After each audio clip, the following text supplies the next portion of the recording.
So, good evening, everybody, and welcome to BOOTHY'S Banter, sponsored by Magic Rock. Firstly, can I thank you all for joining us again tonight, which we really appreciate seeing so many people on the call. And I know you look at his guests tonight, I'm not going to hang around, I'm not going to mess around, because I'm sure you'd rather listen to them for the hour. But just before we start, I know you're all on mute, and we've got quite a few new faces today, which is great. So if you want to ask a question, all you have to do is just write it in the chat. We won't ask anybody to raise their hand today because it's with so many on it, I can't see everybody on one screen. So if you just write it in the chat, I'll ask the questions for you. Hopefully I'll get through all the questions. If I do miss yours out, I do apologise now, but I will try and get through everybody's questions. So I say every week, it is a bit of fun. You can ask as many questions as you want, or you don't even have to ask any question at all. You can just sit there and listen to us guests speak. It's entirely up to yourselves. So you see who we've got, and again, they take no introducing. Really appreciate it, giving the time up tonight. They've played a massive part in the championship playoff winning season. They also kept us up in the Premier League for that first season. We've obviously got Tommy Smith, Dean Whitehead, Michael Hefele, and Chris Löwe. Evening, lads. Evening. Hi, Booby. Lads, thank you for joining us. And I say I'm going to get on because there will be a lot of questions tonight. But I'm just going to start with just how you got to the club, really. Starting with you, Tommy. You were at Man City through the academy. You signed you had 2 years as a pro, but unfortunately that time you broke your leg. You had ankle ligament damages. So I bet you at one point, you thought your career was finished before it even started. And then obviously Steve Ayre came and gave you that lifeline to join Huddersfield. Yeah, I was at Man City for a long time. As you say, I think towards the end of my time there, it did feel like I was, it was what to do next, really. You know, I knew I needed to play football, but it was just a case of where. And obviously Steve was at Huddersfield at the time, who I knew from Man City, and he just gave me the opportunity to come up to the club and be a part of his under-21s team. So, you know, working with Steve was obviously a big factor for me at that age, because I knew what he could do to me in terms of bringing the best out of me. So, yeah, I went up with Steve in the 21s, and it just kind of went on from there, really. You know, very thankful to Steve for that opportunity. And, you know, it just went from obviously playing with the under-21s to how it finished, which was just an amazing experience from start to finish, really.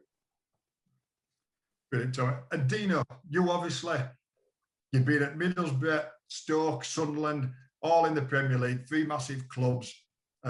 Huddersfield obviously came. We were languishing in the bottom half of the Championship under Chris Powell. Did you have to think twice about joining us? Was it a difficult decision for you? I think at the time, once I'd finished at Middlesbrough, we obviously lost the playoff final, and on that same night, I get back to the training ground at Rockcliffe, speak to Aitor Karanka, and kind of left there and then. And then, you know, I had a couple of options where I could have gone. And for me at the time, I was 33. I think the most important thing for me was to be at home and be able to travel and commute at that age. Two young boys. You know, I've done a lot of travelling to Middlesbrough. You know, spent a bit of time away from home. So I think at the time the move was perfect for me in terms of location, and it obviously turned out to be. You know, I turned up at this club at the perfect time. You know. Unfortunately for Chris Powell, it didn't work out in the early stages, but you know the journey we went on with David was you know, something that, you know, we'll never forget.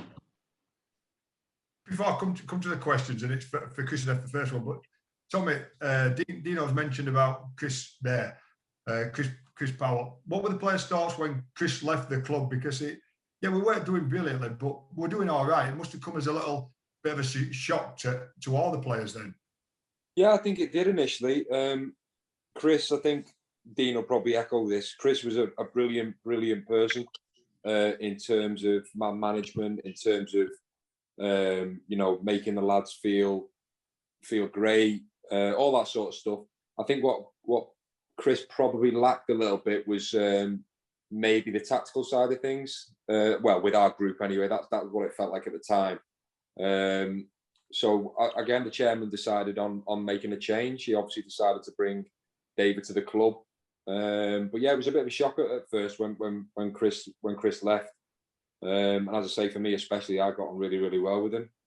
So it was it was quite upsetting really. But for David to come in and obviously done what he'd done, it was a case of you know, the chairman got it completely spot on really.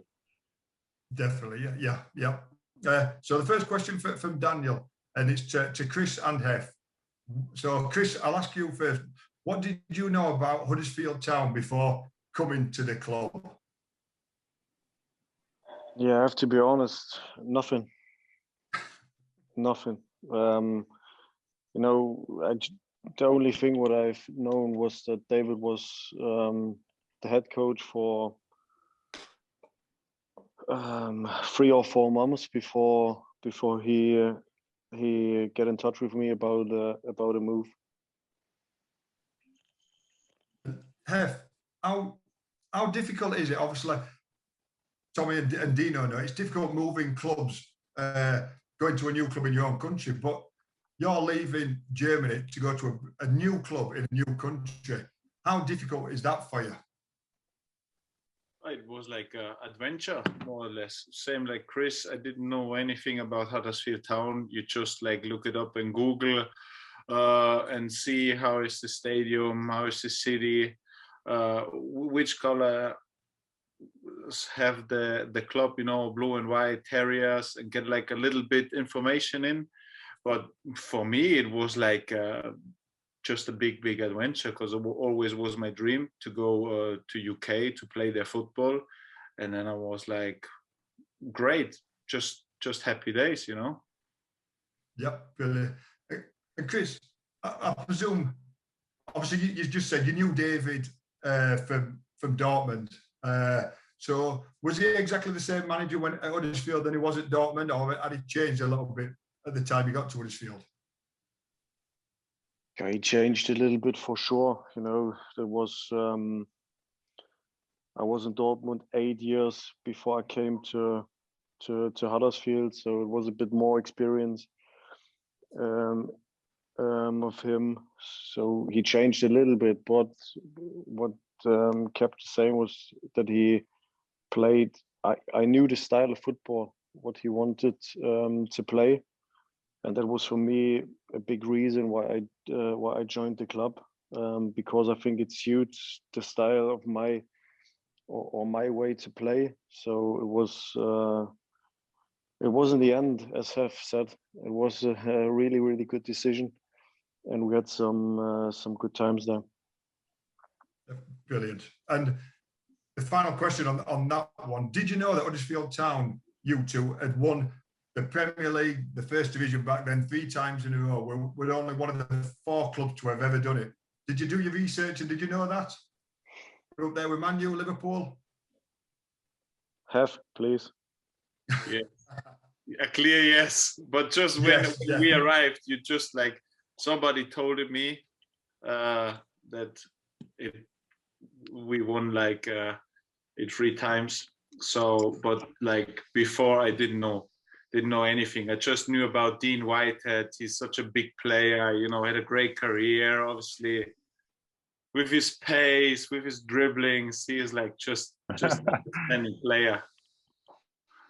And from Cheers for you. Yeah. Sorry, Dino. No, just saying thanks there, you know. Next question from Andy. For Hef again, which was your best goal? The one against Villa or the one against Leeds? Villa for sure. The one against Villa? It was hardly a goal. Oh, was it? Goal against Villa. Come on, lads. Typical Hef goal. It was like a banger 30 yards out. I was like even warming up with Dean, you know, and was like thinking, oh, come, Dino, oh, it's so nice. Aston Villa Park, you know, the pitch. We zipped some balls on the warming up, and in the halftime, I was like, Dino, when I come in, we make a celebration together. And he was like, yeah, sure, whatever, you German, you stupid German, whatever. I was like, yeah, okay. I come in, and I totally forgot it then. When the ball hit my backside and it went smooth in, I totally forget about Dino. Felt a little bit sorry for him. Yeah. Sorry, Dino. You ran off doing your claws, didn't you? Yeah, exactly. Yeah, he was too busy doing interviews and stuff afterwards, wasn't he? Little bit celebration, but I think the Leeds goal with the whole impact, against this little club, Leeds, to score there, it was an easy tap in, and the only club in Yorkshire is like Huddersfield, but everybody knows this here in this chat, So this was like a brilliant moment. I don't like to make even, but that goal against Aston Villa goes into the record books. I was doing a little bit of research, 108 years record, and that was the fastest goal scored by a debutant of Huddersfield Town. So you're in the record books at the football club for that goal. So that 30-yard goal. Can't take that away from me. Thank you. Great.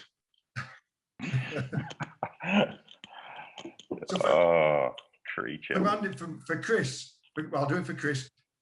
Obviously, you played in Germany, Chris. Have you ever experienced the playoffs before? Is the playoffs in Germany like there are, obviously, like the championship playoffs that you're featured in?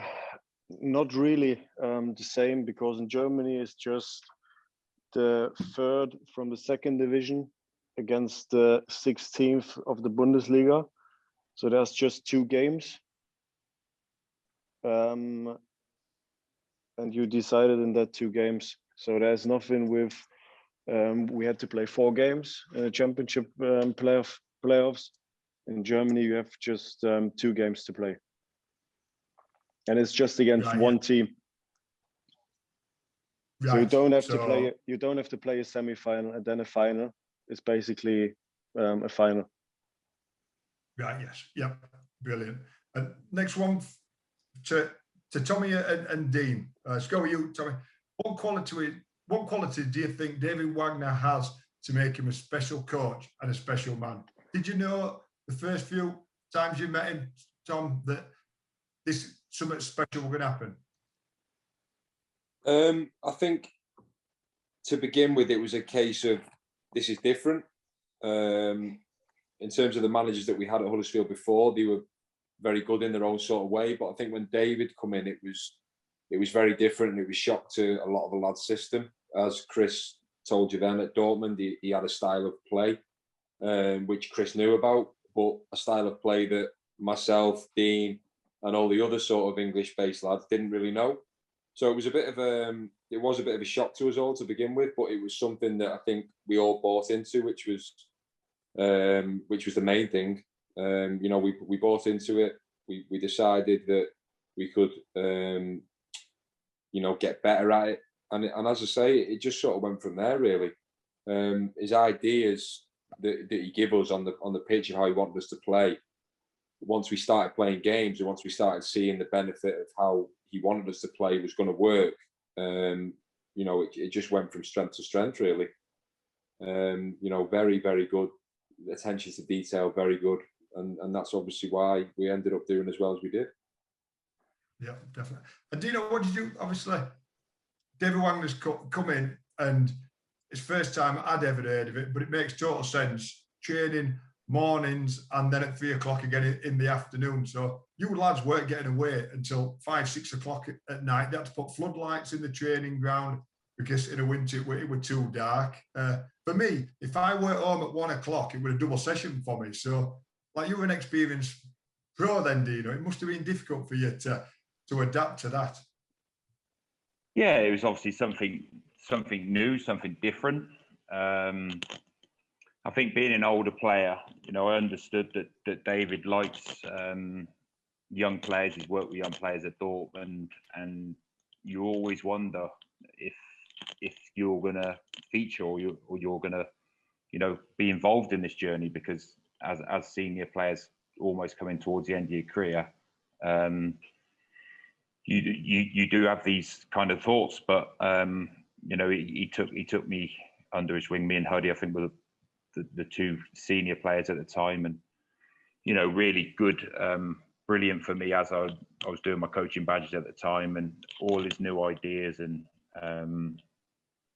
the way he managed to switch our mentality from a mediocre team in the Championship, which that was the reality, into a team that was dominating Championship matches week in, week out.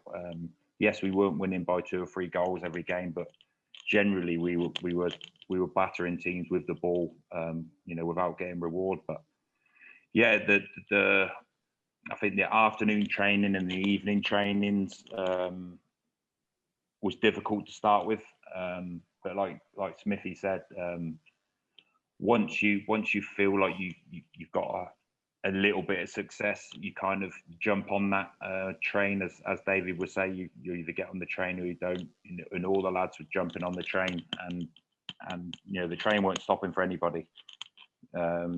So really, really great experience, but something that I wish I was 10 years younger, to be fair, when David come in. I think I'd have been flying from there on with under that kind of style of play. The 6 dropping between the centre back suits me. I felt I was in really, really good form when I got injured at Birmingham.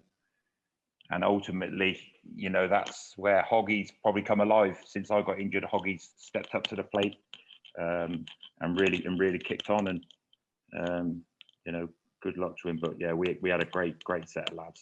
The lads were, even the Germans were all right. They were all right. They weren't bad lads. But yeah, we had a group of players that just fought for every ball and would run through brick walls for each other, really.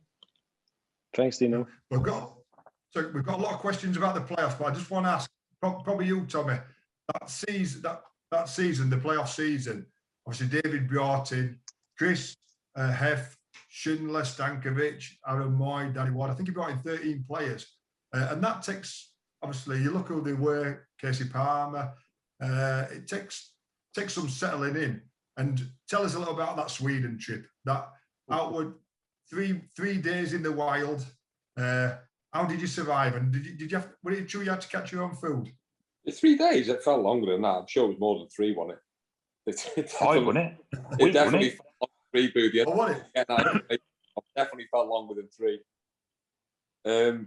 That was a real eye opener into life. Not even anything to do with football. Just I think he set out to put us under real sort of pressure in doing certain things, and he just wanted the lads to sort of interact and help each other do certain things, and he wanted that mentality of, like Dean said, like, you have to fight for each other and you have to run through brick walls if that's the case.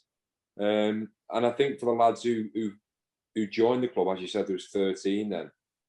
I think without them probably realising it, it was the best sort of pre-season trip, if you want to call it that you could have ever had, because it literally was 5 days of being in each other's company every minute of every single day. And although to begin with, you probably thought, this is going to be terrible. I think come the end of it, I certainly believe we were much stronger as a group, as individuals, come the end of it. And it definitely served its purpose. Definitely. And did Sean Scannell go on that? I heard Scans nearly died into the canoe or something like that. He couldn't look after himself, couldn't Scans, could he? Scans used to make me laugh because he always used to go on like he couldn't swim. Like I can't swim. If I fall in the water here, I can't swim. And I think one time he may have fell out of his boat. He's a funny guy, funny guy. But yeah, he struggled on that trip because I think he just likes the basic things in life, just going and eating and chilling out. And as I say, it pushed everyone to the limits, that trip. Probably not more so than Scans, but again, I think if you asked him to this day, he would probably say that it was beneficial and that he enjoyed it really. I know it sounds crazy, but I think he would probably say that it definitely helped us in what we achieved from the end of the season. Brilliant. And Chris, is it from Andy? Was there ever a game in that playoff season where you thought, hang on a minute, we could do this, we could get promoted? Was one game that sticks in your mind that thought, yeah, we've got a real chance here? Think about it. We had a few good games, to be honest. You know, we played, I think, Brighton at home. There was one game where we won, I don't know, 3-1 or 3-0 or whatever, when Aaron scored. That was a moment where you felt, you know, we can do it if we stay together. And yeah, in the end, it was, you know, a great team, a great togetherness, what we had over the whole season, and that was in the end the key why we got promoted. Brilliant. And I'm going to ask you this, Hef, this is to anybody, but you'll probably give us the truth. And it's from Damo. Who was David Wagner's favourite player out of all the squad? There's only one answer for me, Hef. Maybe Schindler, I would say, or Chris Löwe. Not really. I don't know. Who would you say? Do you know why you're laughing? No, I don't think it was you, Löwe. No, it was not Löwe. Let me think. Who would you say? I would say Waggy's favourite player, maybe catcher. Really? Yeah, maybe catcher. Tommy? I go for Shindy. Oh, I thought Moisey, 100%. Yeah, but Moisey in the end, yeah, but Moisey had to play. His performances, he had to play. Oh yeah, but that's what I'm saying. That's why I feel like he was his favourite player, just because he was so consistent and almost he couldn't leave him out, and that's my point. Like, Yeah. he play in the cup games, he play in the league games, Everything. It almost got. Hey Smithy, I'd probably say Hef, you know, because Absolutely. Hef probably shouldn't have been anywhere near the first team and managed to get in it. Hey, Hef, the Sweden trip was perfect for you, huh? Yeah, There it was was no great. It was great. That Sweden trip, Hef. There was no footballs, Hef, in Sweden, so that was good, huh? Perfect. That's that. Let's go on about to the Sheffield Wednesday. Obviously, them two they didn't have the ball to take them two. So what? Obviously, we scored the first four. Jack Payne, all he had to do was score. Game over. What did you feel when he missed that, and then you see Forrest Airy coming up and taking it?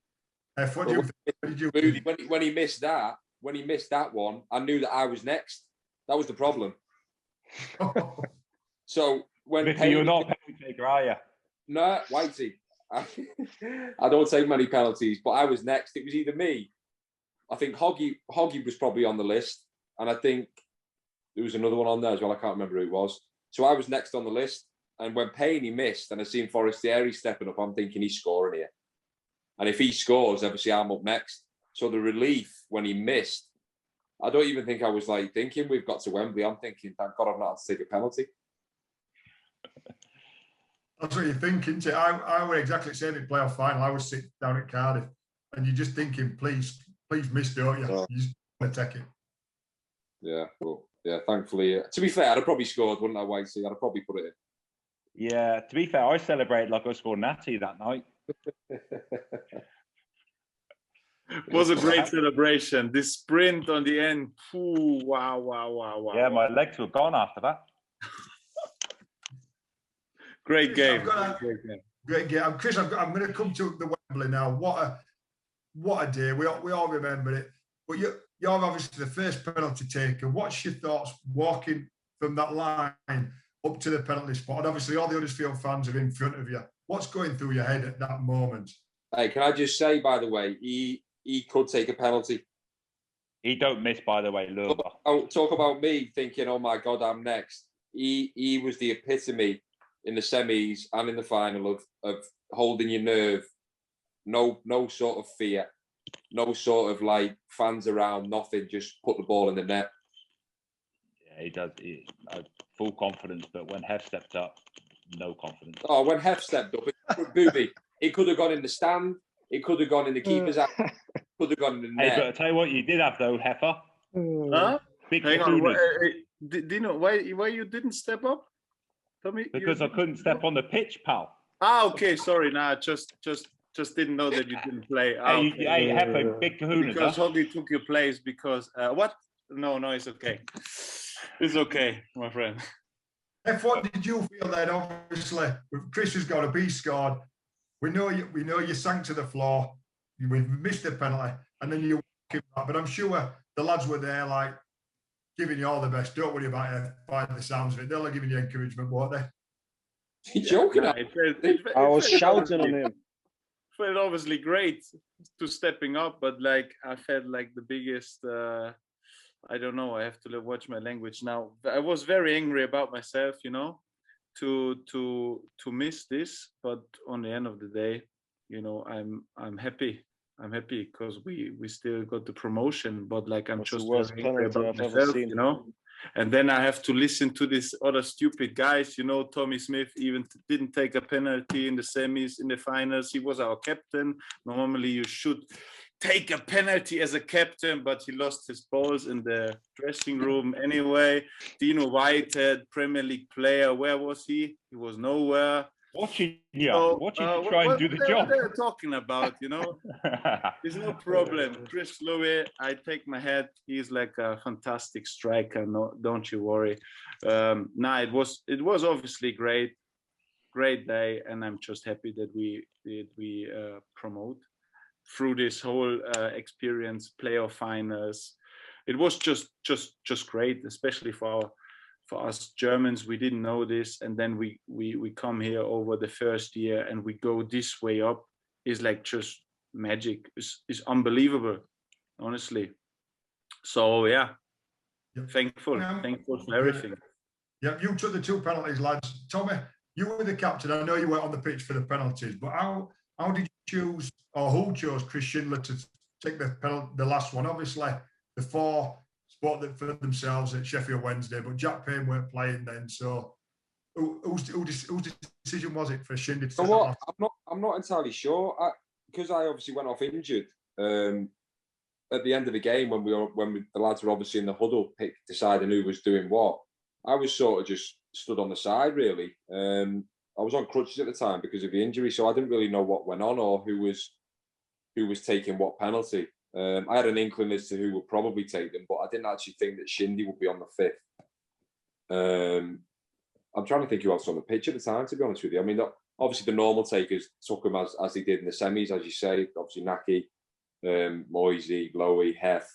And then after that, it was sort of a bit of a lottery, really. Who was going to take the next one? But thankfully, Shindy took it. And again, these Germans, they can hold the nerve, can't they, to be fair to them? So they're perfect for penalties, aren't they? And Hef, I've been talking to Brooker, the kit man, today, and he told me, because I said, what happened at celebrations? We all know how drunk you were in St George's Square. We all remember you had to be paraded, and you could hardly.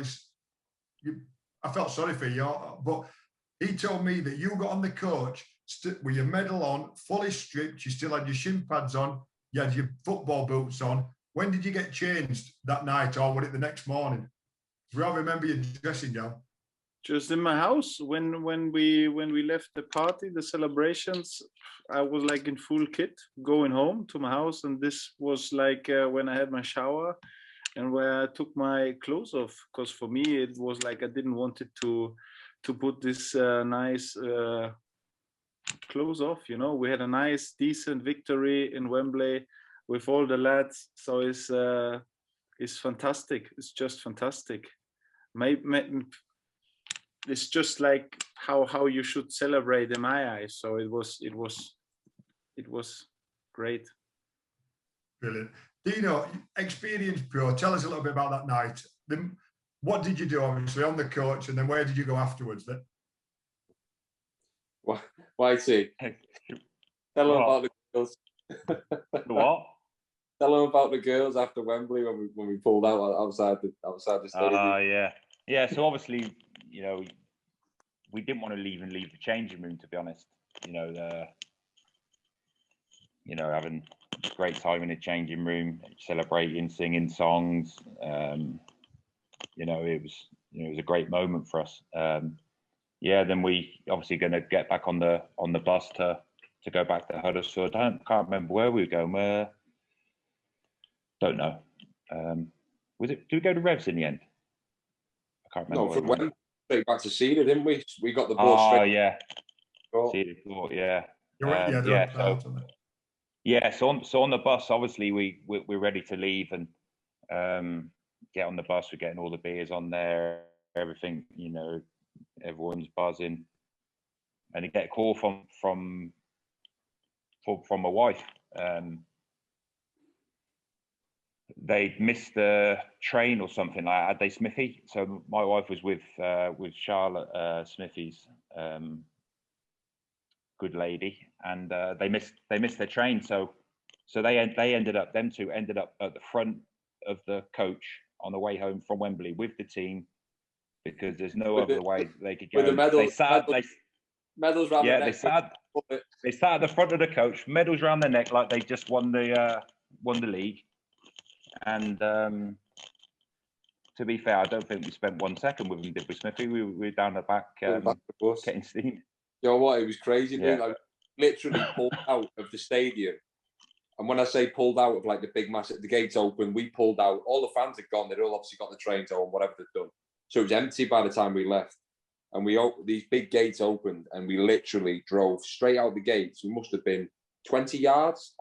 And the two of them were stood on the side of the road, almost like people just trying to catch a ride, like with their thumbs out. Like, I'm looking at Whitey. I said, Whitey, it's Louise and Charlotte. And he was stood literally in the middle of the road. It was crazy. So we jumped on the bus, and 4 hours up the road to Huddersfield, and they were at the front of the bus the whole way there. To be fair, I don't know how the bus actually stayed on its four wheels. There was carnage on there, wasn't it? Hef was sat at the front, just chilling in his kit, wouldn't you, Hef? Hef don't drink, see? Oh, nothing. I can remember everything, but I can't tell you this, obviously. He's a top pro. Don't drink anything. Good, you know. And why are you injured all the time then? Why are you injured constantly? Man, I don't know. This is maybe has to do something with all the muscles on my body, my 8-pack and all this stuff, this. So it is what it is. Yeah, no. It was a great time, wasn't it? Yeah, great time. You don't forget then, do you? Question from Molly to everyone. Other than the playoffs, and I'll ask this to you, Chris. Other than the playoffs, what is your favourite memory at town?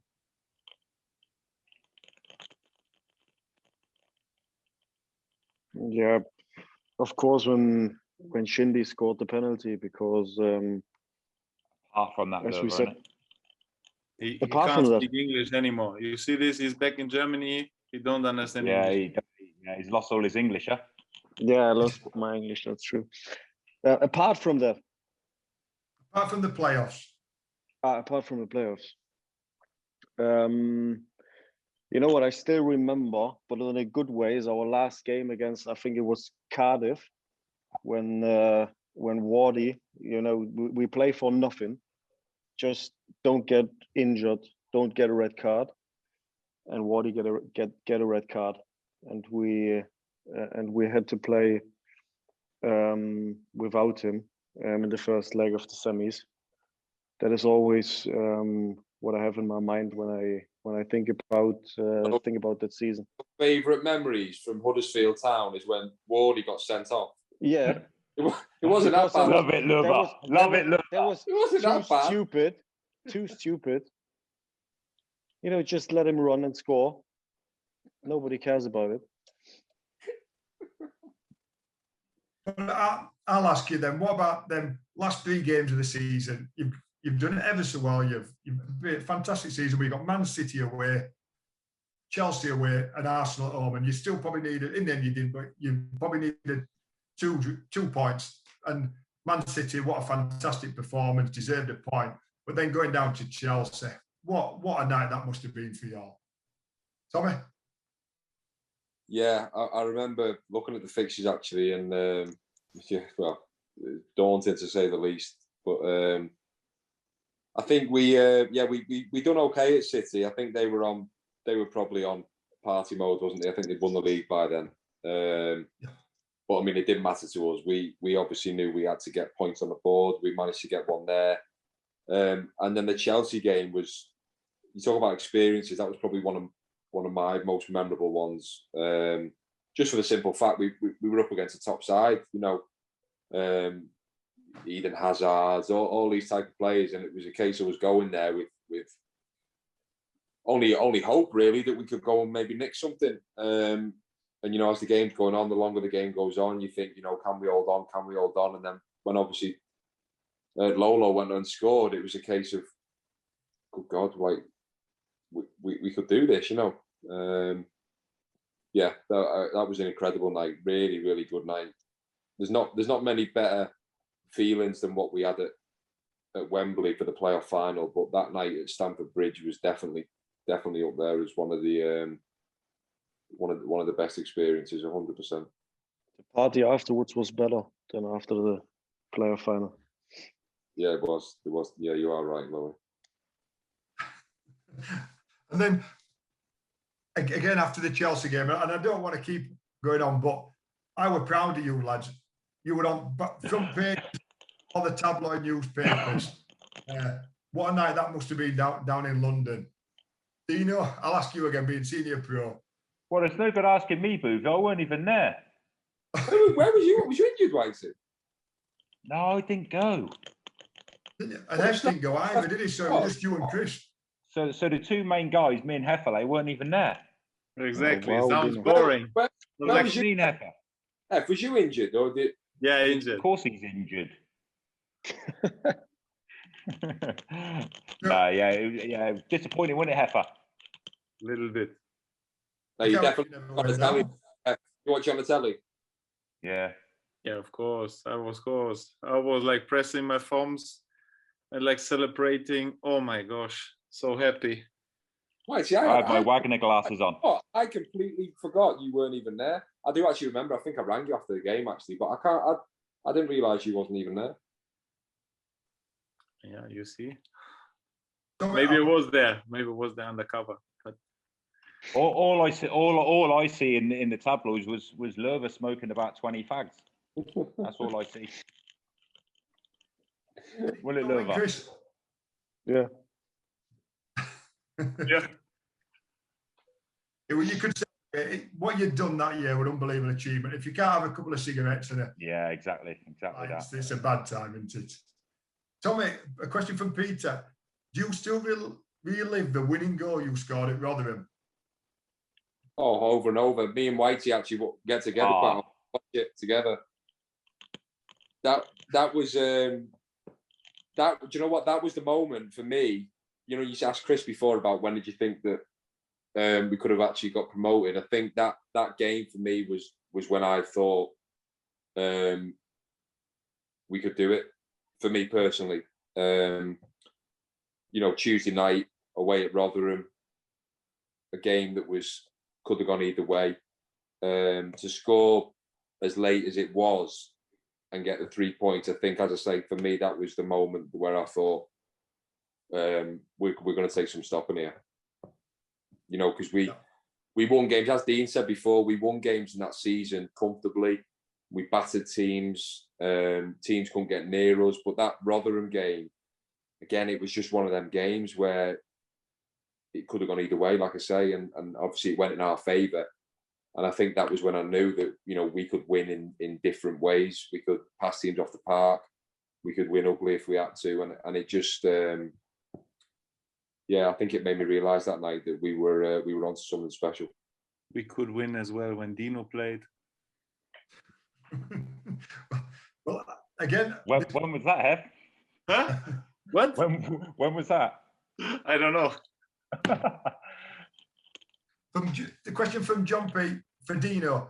How do you feel when Wagner brought you on for the last few minutes against Arsenal in Wenger's last match at the end of your playing contract? Were you always going to finish that season, or did it tempt you to have another season in the Premier League when we stayed up, do you know? I think at the end of just about probably a week after the playoff win, David asked me if I wanted to join the coaching staff that year, and I said, to be honest, boss, no, I'm not ready. I'm not ready right now. You know, I want to have one more year in the Premier League, whether I played or whether I didn't. You know, it's important to have, you know, experienced players in the dressing room. And so I signed another year's playing contract, and at the end of that, you know, I hadn't played much. You know, I felt that there's too many good players below me, too many better younger players with more legs, and I realised that was probably the time that you know, to finish, really, because I probably could have gone and played League One, League Two for another couple of years, but you know, the opportunity that the boss gave me to start coaching. So yeah, so the last game, I was a little bit disappointed I didn't start, to be honest. Without you know, but hey, Whitey, we thought you were nailed on, didn't we? Me and Smith was in the car. It's like, Whitey, you're going to be star, you're going to be the captain, you're going to lead the boys out last game of your career. And I was like, yeah, Smith, you're probably right. The whole way in for the game, that's exactly what we're saying. Hey, you know what you need? An hour will do you. Get a good send off. An hour will do me. And then I get there, not playing. I get to about 70 minutes. I'm still sat here thinking, come on, boss, what's going on here? I've got 20 minutes of my football career left. And then there's 10 minutes. I'm thinking, oh no, this is a disaster. And then there's about 2 minutes to go. You got summoned. I reckon I've probably got my kit off the quickest I've ever got it off in my career, to be fair. But yeah, you know, really a good send off from the players. You know, fantastic group of players. But we missed you a year after, Dino. Yeah, but you always miss me, Löwe. Yeah. Yeah, you know, to get the send off that I did from the players, the staff, the supporters, you know, was a really proud moment for me, and something that, you know, will always stick with me. The send off and the respect from the lads, really. Because you mentioned that there, obviously Dino retired, Huddy had gone, two experienced pros, big players on the field and off the field. You do miss players like that, don't you? And it is sometimes you can't replace them. Yes, of course. There's no doubt about it that you know, in the second year of Premier League, we missed him, and we missed Huddy as characters in our group, because even if they haven't played as much as they wanted to, maybe they were really, really important for the group, you know, for the togetherness in the group. So yeah, you know, that was maybe not the right decision, Dino. You had one more year left. Yeah, but I couldn't keep running rings around Hefele training. I wanted to try and get him in the team, Löwe. Yeah, but he was injured anyway. Yeah, but I can't keep making him look silly when I'm 36 and he's supposed to be some young German athlete. You can do this, Dino. Question for you, Hef, from Phil. If given the chance, would you come back to Huddersfield? Yeah, I would walk. I would walk to Huddersfield, of course. Yeah, but you can't walk anymore. Well, then I take a wheelchair and go up to Huddersfield. And why the number 44, Hef? Why did you choose 44? What was the story behind that? Yeah, I think this maybe a lot of people know the stories. It just has to do something with my former club, Dynamo Dresden, where I had a great time and where I'm super thankful to. And it's just like the A, B, C, D. The fourth letter in the alphabet is a D. So I take 44 as like a little thank you for the great time what I had there, and obviously that kicked my career and a little bit on, and the move to England was possible through Dresden. This is the reason why I took 44. And Chris, I'm going to ask you, and probably Hef as well. you had fantastic time in England, Chris. What would England like? Can you sum up what were good about England? You come to Huddersfield. What were the best bits about England? Apart from the football. It's a tricky question. Yeah, it is. It certainly wasn't the Löwe. What? It wasn't the weather. It wasn't the weather. That is true. But to be honest, we had 3 really good years as a family as well. So for the little one, he speaks better English than I do at the minute. To be honest, so it was a great time. You know, we had the chance that our little one can grow up with 2 languages. That is an advantage for his lifetime. That was on, you know, when we are back now in Germany, we can see how big the advantage is to the other kids in the nursery or in school. So that was really, really nice when we look back. And you know, as I said, the people around the club, we had a warm welcome when we came there. You know, it was, in the end, it was a great time, and it was probably the first 2 years the best time of my playing career. Another question for you, Chris. Do you think the game versus Spurs at home was a big lesson to the players? And do you think you improved, obviously, as a team after the Spurs game? It was a game where I made a big mistake when Kane scored, was it?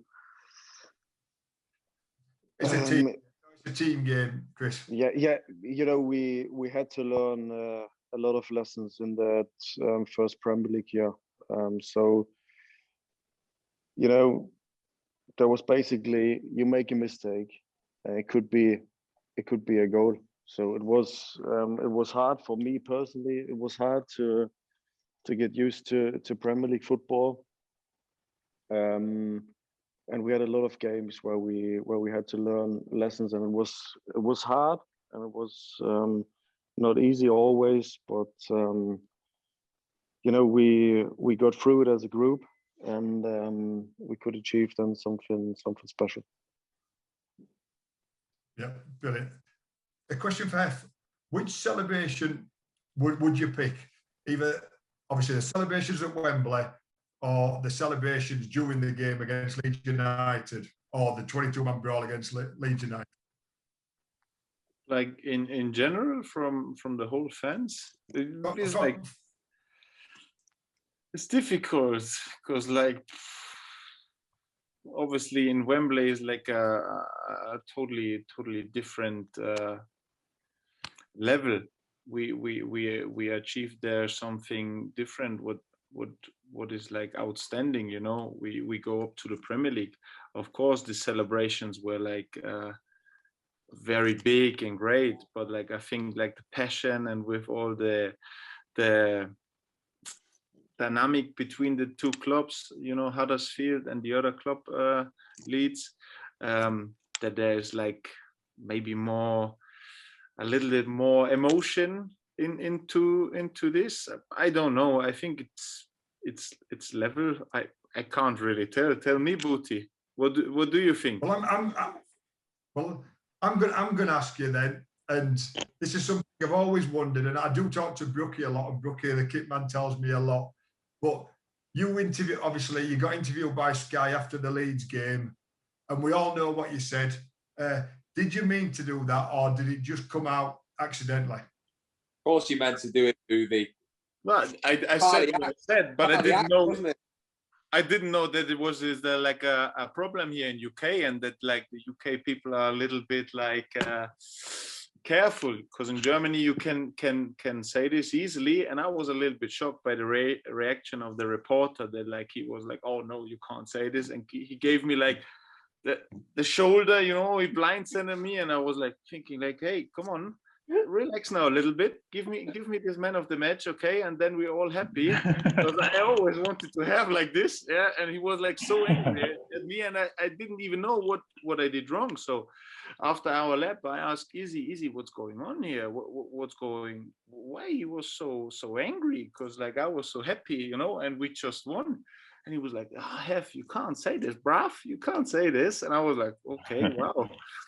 So it was like I didn't know this at all, obviously, that you have to watch your language. Because for me, it was just like, yeah, I was so excited and like full of adrenaline because it was just a nice game, you know, a nice derby. We won it, a lot of emotions in the game.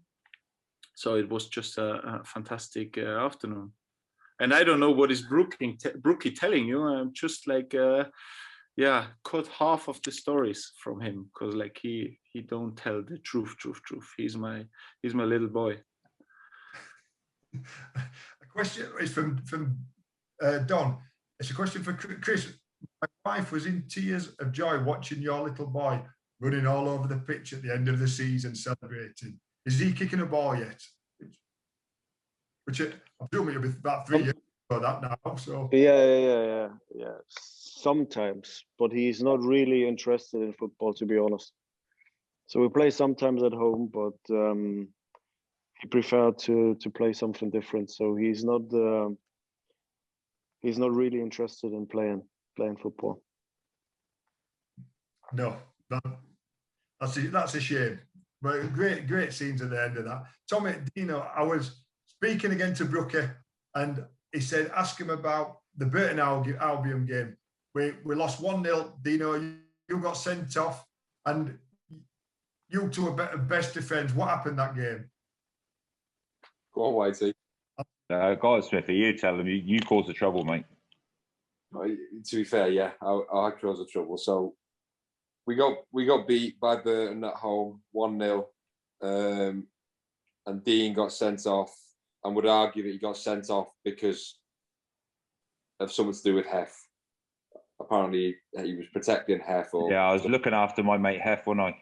Hef was. Well, I got your back. Dino, against Burton Albion. I was right in behind of you. I don't know where all your British English pals were, but like I was like. Yeah, they weren't anywhere, Hef. Yeah, so you and me against this whoppers. So, yeah. So we got beat 1-0. Dean got sent off late on in the game, 90, 92, 93. The game was done.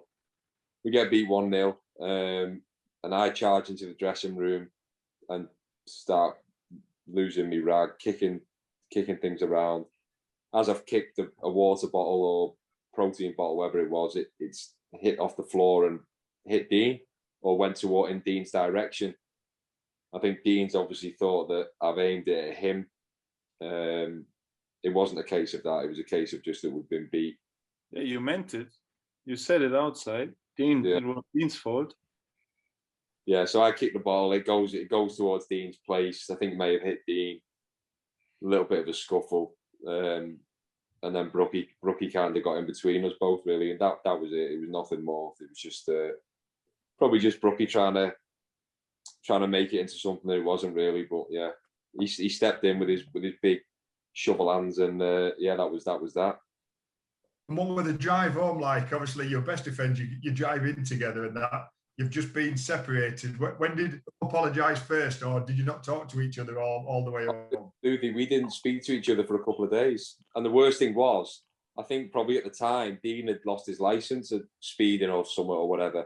So I was driving him in training ground to his doorstep every day for 6-7 months, which was great. I enjoyed it. You know what I mean? It was not. I used to live near him, so you know the crack we used to have was brilliant. But after that game, I was close to calling him a taxi. We had to drive home together, and there wasn't a word spoken all the way home. An hour in the car on the way home, not a word spoken, and it went on like that for a couple of days. It went on like that for a couple of days. I can't remember. To be fair, I probably apologised. I think you apologised to me because I'm pretty stubborn. Yeah, I probably had to. Boothie. The silence was probably killing me. I probably offered him some chocolate or something, and he probably went for it. I'm an athlete, Smithy. Give me a protein bar or some water. And Tommy, another question for you, Tommy. Obviously, it must have been a difficult for you. Stoke came in.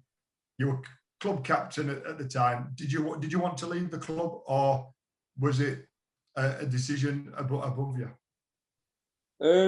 I think it was a bit of both. It was never a case of me ever wanting to leave the club.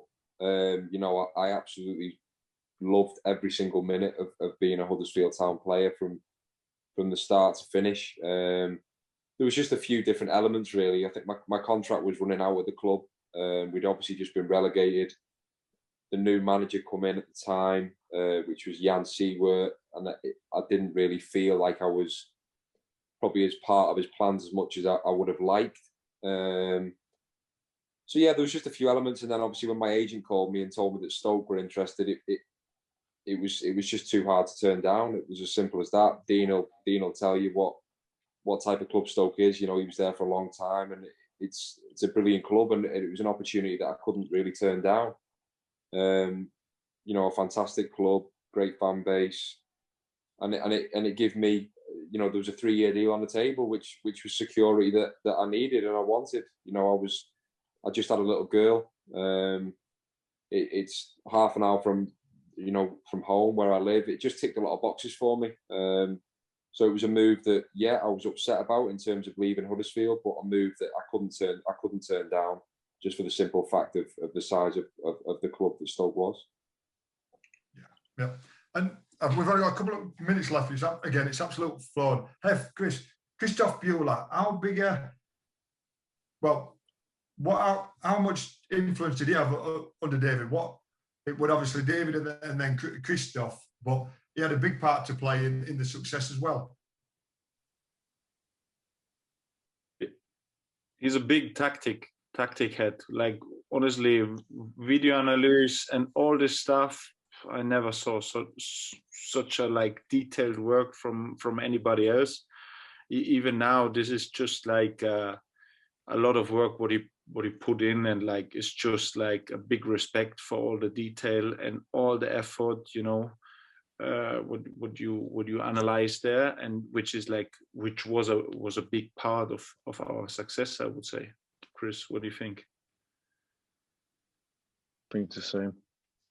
Good. that's fair enough, exactly. Well done, Chris, I'm going to ask you, and we've already mentioned a little bit of him, but Aaron Moy, what a fantastic footballer. But what were he like off the field? I met him a few times, and he was very quiet. He seemed a shy lad. Yeah, he was really, really quiet. I shared a room with him in our championship season, and I think the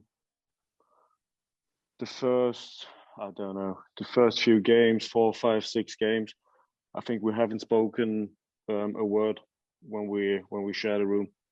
No, just came in, iPad, AirPods in, and that was it. Good banter, huh? Yeah, but to be fair, Moisey, what a top player. Jesus, I think for me, Moisey,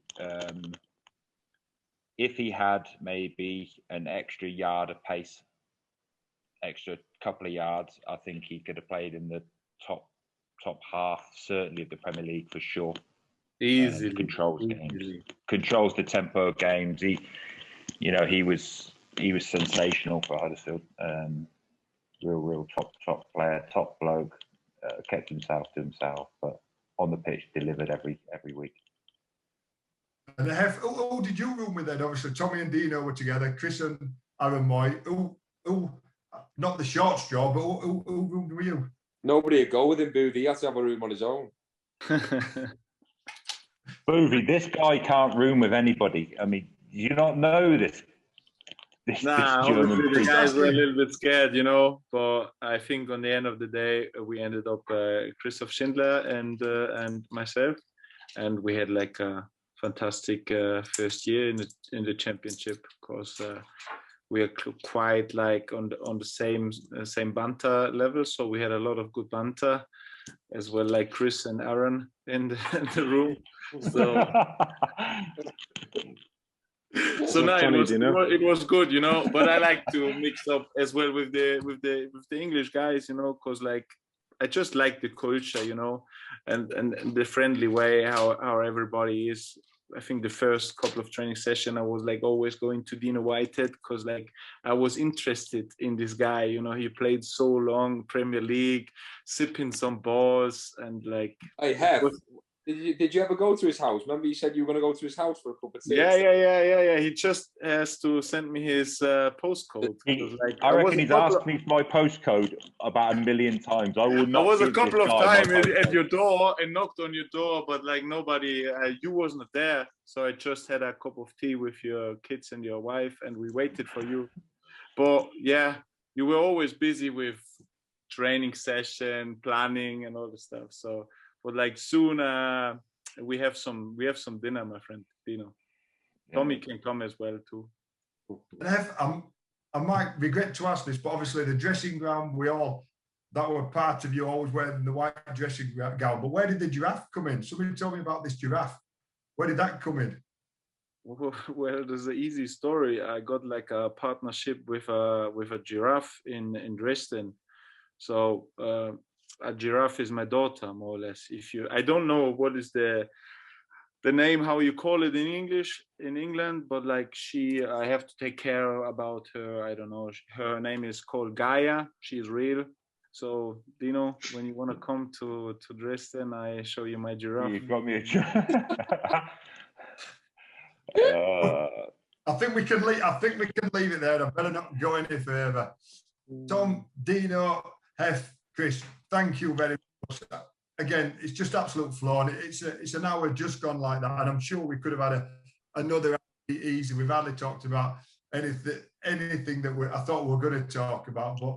But for all four of you to come and give us your time tonight, we just really appreciate it. And it's been a special night. So thank you all for doing that. I say we've had a lot of messages, and every message is they want you to come back to Huddersfield. If you get that chance, will you come back? And I weren't going to put you on that spot, but obviously we'd all love you to see you back at the stadium one day. So just before we go, Jodie Calvert, it's her birthday today, so I just want to say happy birthday to Jodie. It's her second birthday in lockdown, so hopefully we've cheered her up a little bit, and she's going to have a good night tonight. Don't forget the Magic Rock social media competition. It runs every week. Pete Swallow won this week, so he's won a case of mixed Magic Rock beers. So well done, Pete. Next week, we're on Wednesday, so Wednesday, 31st of March at 7 till 8. And it's Jordan Rhodes, Naki Wells and Alan Lee next week. So we'll be all listening to them. So thank you all for joining us. Lads, again, I can't thank you enough for you giving your time up. Really appreciate it. Great to see you all. And hopefully... And anytime you're back in Huddersfield, come to the stadium. We'd love to see you. And so we've had a great response from all the supporters tonight. Thanks, lads, and really appreciate it. For everybody else, have a good weekend. Enjoy the England match. I know there is an England match on Wednesday as well, but it's the only night we can do next week. So thanks all again for joining us, and I'll see you next Wednesday. Bye-bye. Thank you, Andy. Stay safe. Thank you. Bye. Thank you.